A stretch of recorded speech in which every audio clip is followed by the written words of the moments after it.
இன்றைக்கு நாம் தியானிக்க இருக்கிற வசனம் 2 கொரிந்தியர் 1 வசனம். தேவனால் எங்களுக்கு அருளப்படுகிற ஆறுதலினாலே எந்த உபத்திரவத்திலாகிலும் அகப்படுகிறவர்களுக்கு நாங்கள் ஆறுதல் செய்ய திராணி உள்ளவர்கள் ஆகும்படி எங்களுக்கு வரும் சகல உபத்திரவங்களிலேயும் அவரே எங்களுக்கு ஆறுதல் செய்கிறவர். இங்கே பவுல் அப்போஸ்தலன் கொரிந்து பட்டணத்துக்கு எழுதுகிற நிருபத்தில் இப்படி எழுதியிருக்கிறார். தேவனால் எங்களுக்கு அருளப்பட்ட அந்த ஆறுதல்னால உபத்திரவப்படுகிறவர்களுக்கும் நாங்கள் ஆறுதல் செய்ய திராணி உள்ளவர்களாய் தேவன் எங்களை வைத்திருக்கிறாரு. அதனால் அவரே எங்களுக்கு ஆறுதல் செய்கிறதுனால நாங்களும் உங்களுக்கு ஆறுதல் செய்யும்படியாக உங்களுக்காக வேண்டிக் கொள்ளுகிறோம். ஏன்னா எப்படி எனில் கிறிஸ்துவுடைய பாடுகள் எங்களிடத்தில் பெருகுகிறது போல கிறிஸ்துவினாலே எங்களுக்கு ஆறுதலும் பெருகுகிறதுன்னே பவுல் அப்போஸ்தலன் சொல்கிறார். அப்போ இன்றைக்கும் நம்முடைய வாழ்க்கையிலையும் அநேக பாடுகள், பிரச்சனை, போராட்டங்கள் வந்தாலும் தேவன் நம்மை ஆட்சி தேற்றி பலப்படுத்துகிறவராக இருக்கிறார். அவர் நமக்கு ஆறுதலை செய்கிற தேவனாக இருக்கிறார். ஏன்னா அவர் சோதிக்கப்பட்டு சோதிக்கப்பட்டதுனால சோதிக்கப்படுகிறவர்களுக்கு தேவன் உதவி செய்ய வல்லமை உள்ளவர். உங்களை உபத்திரவப்படுத்துறவங்கள அவர் உபத்திரவப்படுத்துவார். அதனால் நீங்கள் ஒருபோதும் சோர்ந்து போகாதீங்க. கர்த்தர் உங்களுக்கு ஆறுதல் செய்ய அவர் வல்லமை உள்ளவர். அதான் இங்கே பவுல் அப்போஸ்தலன் சொல்கிறாரு. அதுக்கு அடுத்தடுத்த வசனங்களில் 2 கொரிந்தியர் 1:6 பாருங்கள். ஆதலால் நாங்கள் உபத்திரவப்பட்டாலும் அது உங்கள் ஆறுதலுக்கு ரட்சிப்புக்கும் ஏதுவாகும்.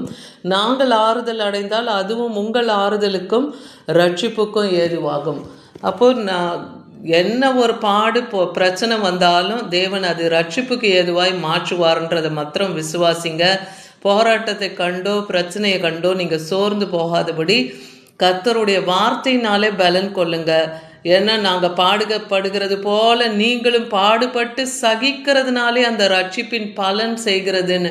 அப்போ பாடுபடும் போது நீங்கள் பொறுமையோடு அந்த பாடுகளை சகிக்கிறீங்க, உபத்திரவத்தை சகிக்கிறீங்கன்னா அந்த ரட்சிப்பு பலன் செய்கிறதுன்னு வேதவசனம் சொல்லுகிறத பார்க்குறோம். அதனால் நீங்கள் சோர்ந்து போகாதபடி தொடர்ந்து உங்கள் காரியத்துக்கு நீங்கள் ஜெபித்திட்டே வரும்போது கர்த்தர் உங்களுக்கு ஆறுதல் செய்வார். 1 தெசலோனிக்கர் 5:11 வசனத்தில் பார்க்குறோம்.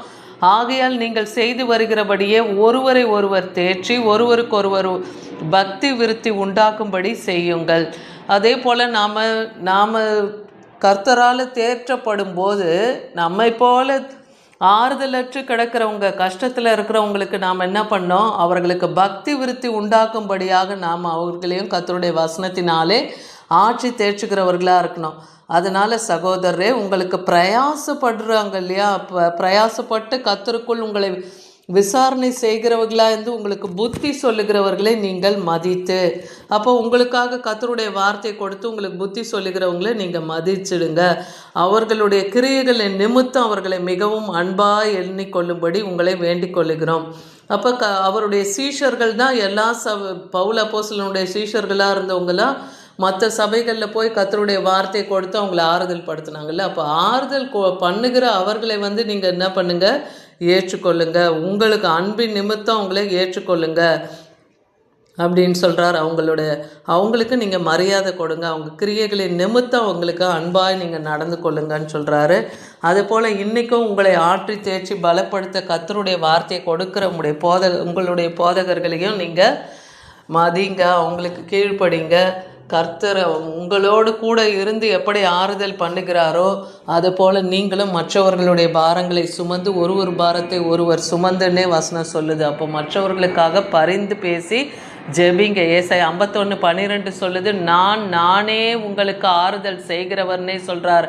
அப்போ கர்த்தர் நமக்கு ஆறுதல் செய்கிற தேவனானால் சாக போகிற மனுஷனுக்கும் புல்லுக்கு ஒப்பாக இருக்கிற மனுப்புத்திரனையும் பார்த்து பயப்படாதீங்க. ஏன்னா வானங்களை விரித்து பூமியை அஸ்திபாரப்படுத்தி உன்னை உண்டாக்கின கர்த்தரை மறக்கிறதுக்கு நீ யாருன்னே கேட்குறாரு. அதனால் அகலத்தையும் படைத்து ஆள்கிற தேவன் நம் தேவனாக இருக்கிறதுனால மனுஷன் உங்களுக்கு விரோதமாய் செய்கிற காரியங்களுக்கு ஒருத்தம் மனுஷனை பார்த்தோம் நீங்கள் பயப்படாதீங்க.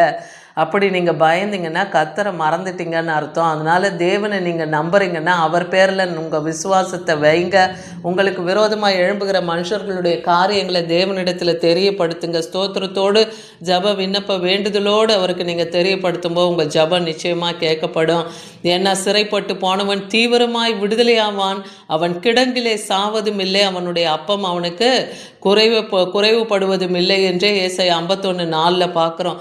அப்போ இன்னைக்கு மனுஷர்களால் பிசாசின் வல்லமையினால் சத்துருக்களுடைய பிடியிலே சிறைப்பட்டு போனவங்களை போல இருக்கீங்களா? கர்த்தர் உங்களை சீக்கிரமாக வந்து விடுதலை ஆக்குவார். உங்கள் பிள்ளைகளே உங்கள் கணவன்மார்களும் அப்படி சிறைப்பட்டு போன நிலையில் இருக்காங்களா? பிள்ளைகள் படிக்காமல் இருக்காங்களா? கணவன்மார்கள் வேலைக்கு போகாமல் குடித்து தங்கள் நாட்களை வீணாக்கி கொண்டு இருக்காங்களா? அப்படிப்பட்டவங்களை கர்த்தர் சீக்கிரமாய் தீவிரமாய் வந்து விடுதலை செய்வேன்னு சொல்கிறார். அதனால் அவங்க சாவு கிடங்குல கிடக்கிறது போல் இல்லாமல் அவங்களுடைய அப்பம் குறையாதபடிக்கு தேவன் பாதுகாப்பார். 2 தெசலோனிக்கர் 2:16-17 பார்க்குறோம். நம்முடைய கர்த்தராகிய இயேசு கிறிஸ்துவ நம்மிடத்தில் அன்பு கூர்ந்து நித்திய ஆறுதலையும் நல் நம்பிக்கையும் கிருபையாய் நமக்கு கொடுத்திருக்கிற நம்முடைய பிதாவாகிய தேவனும் உங்கள் இருதயங்களை தேற்றி எல்லா நல் வசனத்தினாலும் நற்கிரியைகளினாலும் உங்களை ஸ்திரப்படுத்துவாராக. அப்போ கர்த்தர் நம்மிடத்தில் அன்பு கூறுகிறார் இல்லையா? அவர் நித்திய ஆறுதலை நமக்கு தருவார். அவருக்கு நம்பிக்கையை கிருபையை நமக்கு கொடுத்திருக்கிறார் இல்லையா? அதனால பிதாவாகிய தேவன் நம் இருதயத்தை எல்லாம் தேற்றி அவர் நல் வசனத்தினாலும் அவருடைய கிரியைகளினாலும் நம்மை ஸ்திரப்படுத்துவார். கர்த்தருடைய வசனம் நமக்கு ஆறுதல், கர்த்தருடைய வார்த்தை நமக்கு விடுதலையும் சமாதானத்தையும் தருது. அவர் நற்கிரியைகளை நாம் தியானிக்கும் போது நம்மை தேவன் இன்னுமாய் ஸ்திரப்படுத்துவார்.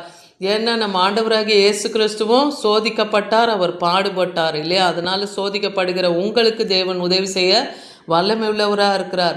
ஏசாயா 40:1 சொல்லுது, என் ஜனத்தை ஆற்றுங்கள் தேற்றுங்கள்னே வசனம் சொல்லுது. அப்போ நம் போராட்டத்தில் இருக்கிற ஜனங்களுக்கு நீங்கள் என்ன பண்ணுங்க, உங்களால் கூடுமானால் கர்த்தருடைய வார்த்தையை அவங்களுக்கு சொல்லுங்கள், அவங்கள ஆற்றுங்க தேற்றுங்க, வார்த்தை மூலமாக அவங்கள பலப்படுத்துங்க. ஏசப்பா நமக்காக சிலுவையிலே ரத்தம் சிந்தி மரித்தார், நமக்காக அவர் ஜீவனையே கொடுத்துருக்கிறார். அதனால் உங்கள் பாடெல்லாம் பெரிதல்ல, நீங்கள் பொறுமையோடு காத்திருக்கும் போது கர்த்தர் உங்களுக்கு இறங்கி உங்கள் பாடுகள்லேருந்து விடுதலையாக்குவார்னு சொல்லி ஒரு ஆறுதல் தேர்தலை அவங்களுக்கு கொடுங்க. சங்கீதம் 32:7 சொல்லுது, நீர் எனக்கு மறைவிடமாக இருக்கிறீர், என்னை நீர் இக்கட்டுக்கு விலக்கி காத்து இரட்சணிய பாடல்கள் சூழ்ந்து கொள்ளும்படி செய்வீர். அப்போது நம்ம இக்கட்டில் இருந்து நம்மளை தேவன் விலக்கி காப்பாரா? இரட்சணிய பாடல்கள் தேவனை துதித்து பாடும்படியாக தேவன் நமக்கு வைப்பார். அப்படி ஒரு மனுஷர்கள் மத்தியிலையும் சகாயம் பண்ணுகிறவர்களே உங்கள் மத்தியில் தேவன் எழுப்புவார், உங்களுக்கு உதவி செய்கிறவர்களே தேவன் எழுப்புவார். அப்படிப்பட்டவங்களே நீங்கள் மதிங்க. யோவான் 14:18 சொல்லுது, நான் உங்களை திக்கற்றவர்களாக விட உங்களிடத்தில் நான் வருவேன்னு ஆண்டவராகிய இயேசு கிறிஸ்து சொல்கிறார். அதனால் நீங்கள் கஷ்டப்படுற உங்களை தேவன் கைவிட மாட்டார். அவர் வந்து உங்களிடத்திலே உங்களுக்கு ஆறுதலை செய்வார், விடுதலை தருவார். அதனால் நெகிழ்ந்த கைகளையும் தள்ளாடுகிற முழங்கால்களையும் நீங்கள் திரும்ப நிமிர்த்தின்னு எபிரேயர் 12:12 பார்க்குறோம். நீங்கள் மறுபடியும் எழுந்து கர்த்தருக்காக எழும்புங்க, தேவனுடைய வார்த்தைக்கு காத்திருங்க, அவர் சமூகத்தில் அவரை பாடி துதித்து அவரை மகிமைப்படுத்துங்க. அப்போ கர்த்தர் உங்கள் கரங்களை நெகிழ விட மாட்டார், உங்கள் முழங்கால்களை அவர் தள்ளாட விட மாட்டார். உங்கள் கையின் பிரயாசங்களை தேவன் நிச்சயமாய் அதை பலனுள்ளதாக தான் தருவார், அது நெகிழ்ந்து போடவே விட மாட்டார். ஏசாயா 52:9 சொல்லுது, கர்த்தர் தம்முடைய ஜனங்களுக்கு ஆறுதல் செய்து எருசலேமை அவர் மீட்டு கொண்டார்னு பார்க்குறோம். இன்றைக்கும் கர்த்தர் தம்முடைய பிள்ளைகளாகிய ஆவிக்குரிய இஸ்ரவேலராகிய உங்களையும் அவர் மீட்டு கொள்ளுவார், உங்களுக்கு ஆறுதல் செய்வார். சங்கீதம் 66:16 சொல்லுது, தேவனுக்கு பயந்தவர்களே நீங்கள் எல்லோரும் வந்து கேளுங்கள், அவர் என் ஆத்மாவுக்கு செய்வதை சொல்லுவேன்னு தாவீது சொல்கிறாரு. அப்போ கர்த்தருக்கு பயந்து நடக்கும்போது கர்த்தர் உங்கள் இக்கட்டுகளில் இருந்து உங்களை நீங்களாகி ரட்சிப்பார். கர்த்தரை நோக்கி கூப்பிடுங்க, அப்போ அவர் வந்து உங்களுடைய காரியங்களிலிருந்து உங்களை விடுதலை ஆக்குவார். 1 தெசலோனிக்கர் 4:18 சொல்லுது, ஆகையால் இந்த வார்த்தையினாலே நீங்கள் ஒருவரை ஒருவர் தேற்றுங்கள். கர்த்தருடைய வசனம் நமக்கு ஆறுதலும் தேர்தலுமா இருக்கு இல்லையா? நான் உங்களை விட்டு விலகேன்னு சொல்கிறாரு, நான் உன்னை விட்டு விலகுவதும் இல்லை, உன்னை கைவிடுவதும் இல்லைன்னு சொல்கிறாரு. அவருடைய வல்லமை இன்னும் குறைந்து போகவில்லை, அவர் மகிமை இன்னும் குறைந்து போகாமல் இருக்குது. அதனால தேவனிடத்தில் இன்றைக்கும் நீங்கள் கேட்கும்போது அவருடைய மகிமையை வல்லமையை நீங்கள் காண முடியும். விசுவாசித்தால் நம் தேவனுடைய மகிமையை காண்போம்னே வேதவசனம் சொல்லுது. ஏசாயா 51:3 பாருங்கள், கர்த்தர் சியோனுக்கு ஆறுதல் செய்வார், அதன் பாழான பாழான ஸ்தலங்களை எல்லாம் தேர்தல் அடைய செய்து அதன் வனாந்தரத்தை ஏதேனை போலவும் அதன் அவாந்திர வெளிகளை கத்தர் தோட்டம் போலவும் ஆக்குவாராம். இன்னைக்கு கத்தர் உங்களுக்கும் வாக்கு பண்ணுறாரு.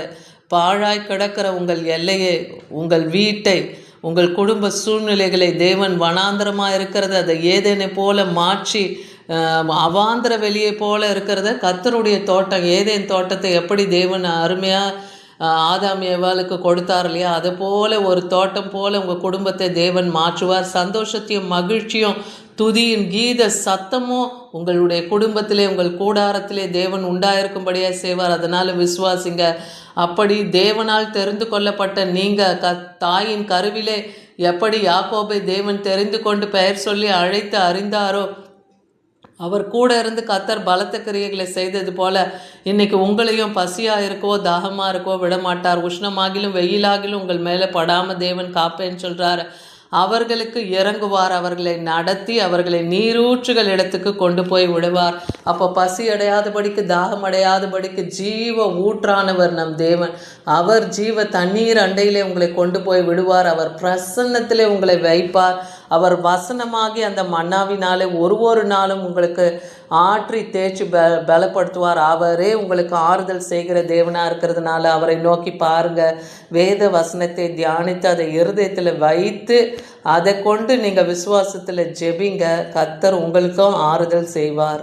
ஆமீன்.